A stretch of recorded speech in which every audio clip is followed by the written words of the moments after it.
Hello and welcome to CIFF Media. So I'm Sofie, Dolva, director of CIFF, and today I'm joined by Antoine Frey, hope I pronounce it correctly, chairman and CEO of Frey Group, the company behind Malmö Designer Village, opening next year. So it'll be very, very exciting to hear some more about this new project that we already teased a little bit about the previous season. And today we'll talk about the vision behind the project, what brands and visitors can expect, and then why, of course, also Malmö Designer Village aims to become a key retail destination in Scandinavia. Quite the big ambition. So, Antoine, welcome. Thank you, Sofie. Thank you for receiving me. It's good to have you here. And I have a lot of questions for you, of course, but I will try and take it slow and start from the top. So, of course, I think we need to start from the beginning and have you explain a little bit about what is the project all about. That's a short question, and it can be a very long answer. Yeah. I think that, first of all, what I was about to say visitors, but I would call them guests, can expect is absolutely something unexpectable. Because so far, you don't have in Nordic countries such a kind of destination for shopping. It doesn't exist. You have some outlets, very poor in terms of quality, in terms of customer experience, very cheap, but you don't have a real designer village like you can find in other European countries like Italy, for example, or UK, which are too big market for this business. So of course, when you speak about that, here people cannot imagine what we are going to do. We're going to do something absolutely massive. It's a very big project, 26,000 square meters, more than 130 brands. We're investing 150 million euros there to create a very immersive experience, a customer experience that people will remember and that will drag a lot of visitors, of course, from Sweden, but also, as you can imagine, for certain numbers of reasons, from Denmark, of course. And of course also tourists. These destinations are visited by tourists. It comes very quickly on the list of the to-do things of tourists that comes here for some days in Sweden or in Copenhagen greater region. Yeah. So that's in a very few words what it's going to be.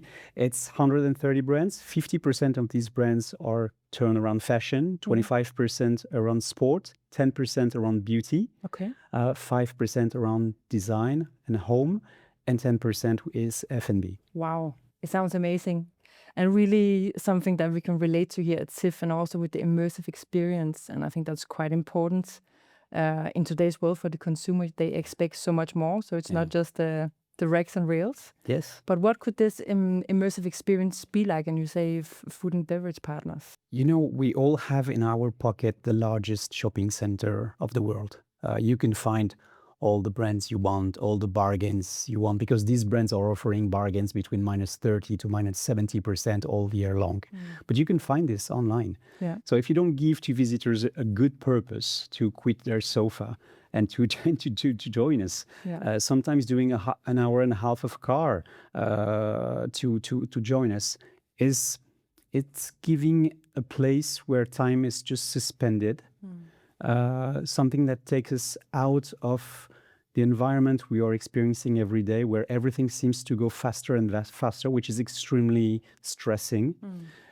Providing to this guest the fantasy of an ideal customer journey, where you're taken from the very beginning of your journey till the end without dropping your hand, taking attention on a number of details that visitors will have no ideas about, taking care about the animation of these places, surprising people. First of all, you will be surprised by the architecture. Most of the places you're going shopping today are designed absolutely the same way during all the customer journey. You know what you will see at the end, at the very beginning. There, you will discover a very picturesque architecture of a little village, this open air place where everything is absolutely clean, the atmosphere is perfect, there is places to rest, places to enjoy with family, playgrounds, restaurants, food hall. It's a destination in itself, a place you will like to come, not only for shopping, but just for enjoying the perfect, the ideal, the absolute ideal customer journey. Wow, sounds wonderful. It is. Yeah. It is. And of course, I mean, it sounds really wonderful, but I'm sure that people listening, they are very interested to understand what kind of brands could it be? Like, it's a different categories, but could you name just a couple of the brands that you can discover? It's if you take as a category of brands, we will serve between the upper part of premium brands to the lower part of luxury brands. Yeah, it's not a luxury center. No, it's not a discount center. It's higher premium and lower luxury type of brands. We want to make a mix and a good balance between international brands and Nordic brands. You are very lucky here to have a very deep market, and you're very well placed to know that. A very deep market of fantastic brands, and we want to make a large place to these brands. So we're gonna mix international brands, like for example, let's say Tommy Hilfiger, Adidas. I mean, these brands that we all know. They are must-haves, of course. But we have signed already with brands like NN7, brands of DK Company, Oscar Jacobson, and there is a lot of other ones that we want to attract there. I mean, I dream to work with Acne there. I dream to work with Reigns, for example, with Ganni. So now that the project comes out of the ground and the buildings are growing like mushrooms, we are showing that the project is a reality now. And we're able now to show to these brands the level of quality we are putting in this project. So I'm very confident we will be able to attract these brands I was speaking about. Yeah. And it sounds smart, like also having approachable luxury here in the Nordics. That is what we love. You know, we love a good discount here in the Nordics. Of course you do. Of course, everybody does. No, but it sounds like a really, really big project. I'm a bit curious to understand, like, how do you come about with this project? Like, how does it start? By you waking up and saying, okay, let's invest a lot of money into making the future, you know, of a... But first it's to address a market which has not been addressed till then. So you are here in Nordic country, absolutely underserved in terms of this business. There's 200 real outlets, designer village in Europe, and you don't have one real one today in Nordic countries. So first there was a place to take. Of course, only if we put the efforts and the money to do something at the scale it deserved. So that was the first point. The second point is the location. I mean, we are on the good side of the border, as you understand, because of course a lot of people from Copenhagen will come there to enjoy, on top of the discounts that these brands are offering, this huge buying power, spending power that brings the difference of currency. So the location is ideal, 50 minutes from downtown Copenhagen, and served by this infrastructure, which are absolutely perfect today. The bridge is an amazing thing. Of course, without that bridge, we would have not invest there. So yes, a market that was not addressed, the ideal location for this project, and a very welcoming community there to push. So this on top of enjoying working with you guys here, with very nice relationship based on trust. So that made it, and that made the decision. Easy. Yeah, very easy. No, okay. But I think it sounds like a really good opportunity for a lot of brands. And if you are a brand and you want to be part of this new journey, what does the process look like? How do you... But first of all, it's meeting the teams. We have fantastic teams. And first is meeting them and speak about how we can serve you. We are here to serve these brands. Some of these brands are already located in Sweden, so it's easier for them to come and to do straight forward of a normal shop. Some of them are not already developed in Sweden, so they might need our help to first of all maybe do a pop-up just to test the market and to below as possible the risk they will take into that project, just to make them test the quality of the business and the sales densities. First is speak with the team, explain who you are, how we can serve you, and we will find a way to welcome you in this project in whatever ways, long-term, medium-term, short-term, and of course a short-term can become a medium and a medium can become a long one. Okay, wow, that's an extensive service. Yes, it is, and we are extremely straight to the point. I mean, you know, when a business is that obvious, it's very easy to convince. I mean, most of the brand we have signed with, I was speaking with NNO7 last week about that. Everything was so smooth, so easy, because the project was obvious, the deal was simple, and we went straight to it. Okay, perfect. Yeah. And as a visitor, what kind of impression is it you want to leave with them when you open the doors next year and the first people they walk in? When will you be satisfied? What kind of impression should they leave with? To be unique. Unique? Yes.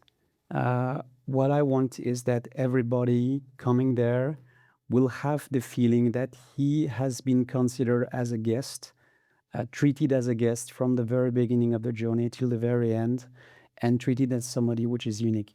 And to come back home with a memorable experience that will give him the will to come back again. Our business is to drag in this scheme 1 or 2 times a year all the people living in 1 hour in the catchment area, which is 1.5 hours by car. Yeah. If we manage to drag this guest just 1 more time in the year, that makes the difference between a good business and a fantastic one. Yeah. So that's what we want, give them the impression that they are unique and that they have been treated like a unique guest. Again, sounds wonderful. High ambitions. Yeah, very. Yeah. But it you know, it sounds like, I mean, you must have the feeling that I'm just like pushing open doors, because that's how shopping should be every time. And that's what maybe sometimes we have lost in the customer experience. Yeah. You know, just imagine that today the whole shopping business was done already online, and that I would come with a new concept where you could see the product, touch the product, speak with the people from the brand, have the full immersive experience of the brand around, showcasing it. I mean, you would tell me, wow, it's going to be a very tough competitor coming. So I think we're forgetting that. That's why I'm very confident into physical retail. It has a great future, as long as we make all the efforts I was explaining before. Yeah, no, exactly. I think it will be great inspiration for the retail market when you open the doors, because there is, as you say, a potential still for the brick and mortar stores. You just need to do it differently. You know, the consumers, they expect so much more today than just 5 or 10 years ago. Exactly. And also I would add that in this specific business, the collaboration between the brands and the landlord is much different than in a classic shopping center. Yeah. Every day we share the data, the conversion ratio, the traffic, the sales, and we analyze this data together to figure out how we can improve the transformation between the footfall into turnover. So it's a very different way, much more collaborative, driven only by optimizing as much footfall as possible, converted into turnover. Yeah, but it's also a great insight for the brands to get that kind of data. Exactly. Yeah. And try to understand, okay, you have today over or underperform. Why did you underperform? Yeah. What can we change? Maybe a bit more marketing, maybe you need more stock, maybe we could just push some operation around your brand. I mean, that's how we can optimize, because we are here to optimize together. And how does it work, like with the floor plan? Does each brand have their own section, or do you rotate to have some change? We rotate because a lot of the time the brand, they start with a certain size. And if the sales density raise above a certain number, they need to enlarge their shop. So we spend a lot of time moving the brand from one place to another to always make sure that we have the absolute optimized size to serve the potential turnover that they can do. So it's a permanent change, a permanent move to upgrade or downgrade sometimes the size of a unit, the size of a brand, to adapt the tool to the turnover and to the potential that they have. Yeah, and to the needs. Yeah. Smart. And then I heard, speaking about immersive experiences and food partners, that you will have a street food market. Yes. Yeah? Yes, we're working on that. There will be, of course, 2 types of F&B experience in the site. You will have classic restaurants, because some of the guests want to have a kind of more formal F&B, more gastronomic experience. Yeah. and you will have this food hall experience that we are working on, much more cool. I mean, you see what I mean, and more adapted to a younger population. That's also something important. This catchment area is not only wealthy, it's also a young catchment area. So we want to be adapted to what these young consumers, these young guests of course are. Okay, I must say it really sounds great, and I have seen a little mood board and some sneak peeks, and I must say that it's a whole new level. It is really, really elevated. Yes. So I can't wait for you to open the doors to see it live. We do so. I mean, in 1 year, in May 27, we will open this project, and I hope you'll be there for the grand opening. For sure. We'll have a great time. It's going to be a great party. Yeah. And hopefully the beginning of a successful journey. I will be there for sure. Thank you. Thank you so much for joining today. Thank you very much.